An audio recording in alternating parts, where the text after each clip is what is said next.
জাতির উদ্দেশ্যে ভাষণে ফেব্রুয়ারির মাঝামাঝিতে জাতীয় নির্বাচন আয়োজনের সুস্পষ্ট ঘোষণা দিয়েছেন প্রধান উপদেষ্টা ডক্টর মোহাম্মদ ইউনূস। সেই ঘোষণা অনুযায়ী নির্বাচন আয়োজনের প্রস্তুতির কথা জানিয়েছে নির্বাচন কমিশনও। তারপরও নির্বাচন বানচালের ষড়যন্ত্র দেখছে বিএনপি। দলটির শীর্ষ নেতারা জানিয়েছেন, নির্বাচন বানচালে অদৃশ্য শক্তি কাজ করছে। নির্বাচন পেছাতে পরিকল্পিতভাবে নানা ইস্যু সামনে আনছে কয়েকটি রাজনৈতিক দল। নির্বাচনের আগে সংস্কার বাস্তবায়ন, জুলাই সনদ কার্যকর, পিআর পদ্ধতিতে নির্বাচন দাবিসহ একের পর এক ইস্যু তৈরি করছেন তারা। ওয়ালটন এখন দেশের সীমানা পেরিয়ে পৌঁছে গিয়েছে 50টিরও বেশি দেশে। ওয়ালটন, ঘরে ঘরে, বিশ্বজুড়ে। বিএনপির নেতারা জানান, কোনো রাজনৈতিক দল ও সংগঠন জাতীয় নির্বাচনের আগে স্থানীয় নির্বাচনের দাবি তুলছে। তারা বলছেন, সংবিধান পরিবর্তনের প্রস্তাবও নির্বাচন পেছানোর ষড়যন্ত্রের একটি অংশ।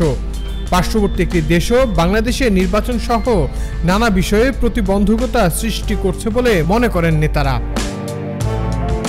ওদিকে ফেব্রুয়ারিতে জাতীয় নির্বাচন নিয়ে আপত্তি না থাকলেও দৃশ্যমান বিচার এবং সংস্কারের ভিত্তিতে নির্বাচনের কথা বলছে জামাত। অন্যদিকে জুলাই সনদ কার্যকর ও সংস্কার বাস্তবায়ন ছাড়া নির্বাচনে যাবে না বলে জানিয়েছে এনসিপি।